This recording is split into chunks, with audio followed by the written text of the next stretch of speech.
Hi there, I'm Lance. I'm Sam. And we are Love to Hate. And today we're doing a preview of a game coming to Kickstarter. It's called Lonely Undead from Dead Lemon Games. Lonely Undead is a very thematic game where you're actually playing as the zombies and you're trying to infect others instead of the other way around. Let's take a look at it on the table. All right, we've got Lonely Undead on the table. Fight some people, make new friends. In this game, you are going to be playing as a zombie, trying to infect poor innocent people in this town, trying to turn them into zombies and make them your new friends because you're lonely. You are the Lonely Undead. Let me show you how this game works. Again, everything you see here is going to be prototype. The final components are going to look different, and so just keep that in mind. And I'm not going to be able to go over all the rules in this segment of the video. That's just too much going on for me to explain that in a short segment. So this is just going to be a brief overview, and you do get a handy little turn guide here to give you a good reference as far as how that works. Now, players are going to be represented as these zombies that start off the game in dead center here. That's what the middle of the board is called. And so on your turn, what you are trying to do is you're trying to get next to these tokens out here on the board. And you've got three different types. You've got the living, which are just generic random people. You've got kid living, which are kids. And you've got your officers, which are law enforcement. And so on your turn, you're going to take 4 actions. The 4 actions you can do are to move. And so you would move your character, and you can move diagonal in this game. The other actions you can do is you can draw an aid card, which these aid cards are going to benefit you in some way, such as giving you extra stats for when you need to attack, or they might let you... That's another one that gives you extra stats. They allow you to pass tests a little bit easier, and sometimes they are going to let you infect people a little bit easier. So that's what some of the aids look like. Another action you can do is when you are adjacent to a token, you can do a sound check. And what a sound check is essentially you are sneaking up on that person. And in order to attack them, you have to sneak up on them first. And so what you're going to do is you're going to look at your player board, and everybody's player board is going to look a little bit different with different stats here on the side, as well as different special player abilities. And you're going to look at this number right here next to the ear. And so this says 2. And so what that means is I start with a power of 2. And if I sound check, then I am going to draw a card based on what kind of token I'm sound checking. And this is a regular living token, which I would draw from this deck. And mostly there's going to be adults in this deck. But at the beginning of the game, you do draw 2 of the kid living cards and 2 of the officer cards, and shuffle them into this deck, so you're never quite exactly sure what you're going to get. And in this case, it's a mom, and the mom is going to have her own stats, and so you can see she has a 1. And so my 2 against her 1, and then I roll this special red die here, and this special red die has -2, ranging all the way up to 2, -2, -1, 0, 1, and 2, and then an auto fail.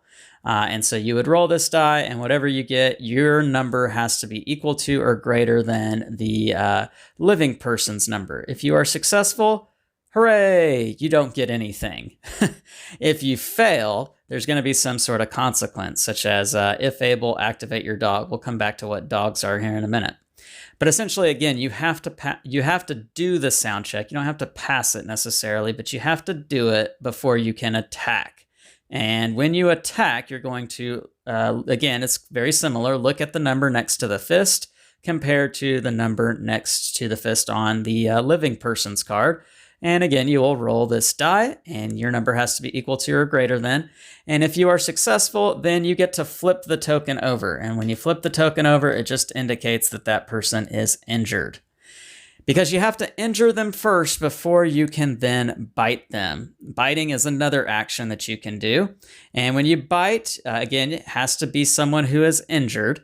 But when you bite, you're going to roll this die, the 6-sided die that has numbers 1 through 6 on it, with teeth marks on them, and you are trying to get a number in your infection range. And so, for instance, for Beth, the retired nurse, which is Sam's favorite character, by the way, because she is a nurse, you have to roll numbers 1, 2, or 3. If you do that, if you are successful, then you have infected that person, and you get to take that token, place it next to your playing space, and you are one step closer to victory because the player who gets 7 of these first is the winner. That's in the cooperative mode. If you did not roll your bite number, say you rolled a 6 and you needed 1, 2, or 3, then what you are going to do is you're not going to take that token. That token's going to remain out here on the board, but you are going to find the matching standee for that character. So that's the mom, and here's the mom right here. You would put her in a stand, and she's going to take the place of that token. And the reason why you do this is, as you can see, there's a little indentation at the top of her, and that is because you are going to place one of your teeth bite marks. Let me zoom in on this so you can see that it's teeth. Turn it around there. And the reason why you do that is because you are indicating to the rest of the team, the players, this is really hard to do one-handed, sorry folks, but just pretend that that's stuck in the top of her head. That's going to indicate to everybody that she's been bit once. You can only ever bite a character one time. And so for Beth, the orange player here, she could never try to bite this mom ever again the rest of the game. The other players, however, could try to bite her. If they were successful, then they get to claim her as a friend. However, they were unsuccessful, then the mom dies. And when she dies, she goes over here on this death toll track. And if you're playing the standard game, you would draw a card from this deck right here when you get to the evens, 2, 4, 6, 8, 10. If you want to amp up the difficulty, you can include the odds as well. And so essentially this deck is going to make the game much more difficult. The townsfolk are going to attack back. They're going to resist you and do some damage. And while we're on the topic of damage, you do have a health track. You keep those limbs right here. You keep them down here on this bottom part of your player board, but this is essentially your life tokens. And when you lose life, then you lose limbs. And if you lose all 4 limbs, you're out of the game and you cannot win. And that's pretty much the game. After everybody takes their 4 actions, then each player is going to resolve a reaction card, which are mostly bad. They're going to have bad things going on, but occasionally they might give you something good, such as more people spawning into the city. Again, something good. All Z's gain +2 on their sound checks. But there can be some really terrible things, such as dogs. Dogs, this is a stack of dog tokens here, and this is just a placeholder art, by the way.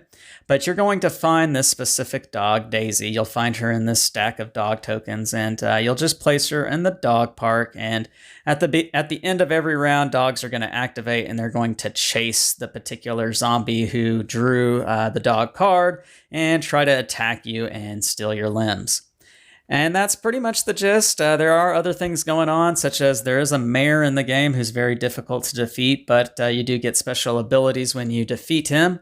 And whoever is able to get 7 first is the winner. There is a co-op mode in which you are trying to work together to get a certain number of infected before you either die or too many people in the city die.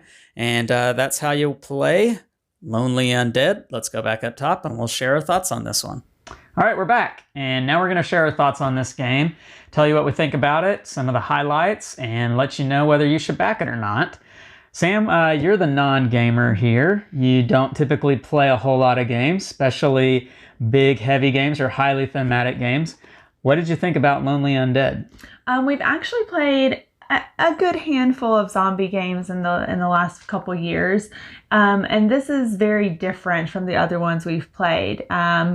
Almost exclusively in all the other games, you are the person trying to zombies are bad. Yeah, kill the zombies. And so this was very different, and that just added something. You're not going to find something like this anywhere else. Yeah. It was fun and engaging, and it wasn't overly complicated either. It wasn't simple, but it wasn't overly complicated like some other games that we've played before, where you're really you have to do this and this and this and this to kill the zombies, you know? It, like Sam said, I think it's straightforward. Yeah. The rules are straightforward, but at the same time, it is still a game in which you want to plan your turns out and you want to be strategic, because you're basically trying to infect as many people as you can as quickly as you can. It's a bit of a race game.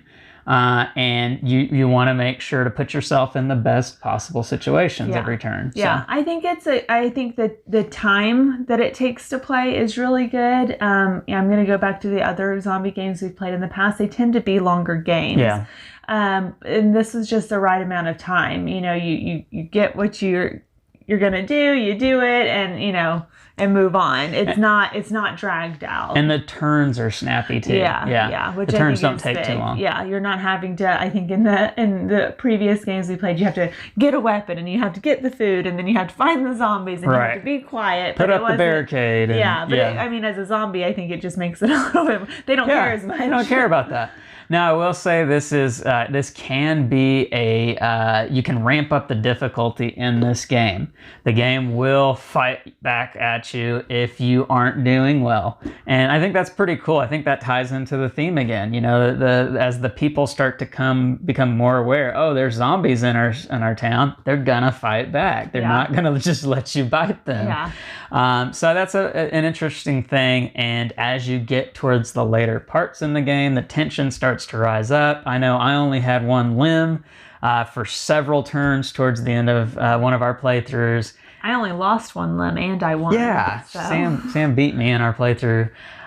And so, there's just a lot going that works real well with this game. Highly thematic. As from a gamer's standpoint, it's nice to have a game that's unique. And this is definitely unique. It's one that will stand out and you'll say, you know, I bet you'll say to your gamer friends, I bet you guys have played tons of zombie games, but have you ever played one where you are the zombie? Yeah. And I don't know if many people are going to say, yeah, I've played a game like that, because I don't think there are many out there, if any. Yeah. This does an excellent job at that. And again, there's a lot to enjoy about this. One thing we haven't touched on real quick, you can play this co-op. And Sam, I know you're a fan of co-ops as a non-gamer, depending on kind of how it works out. But what are your thoughts about that? Like that this can be co-op?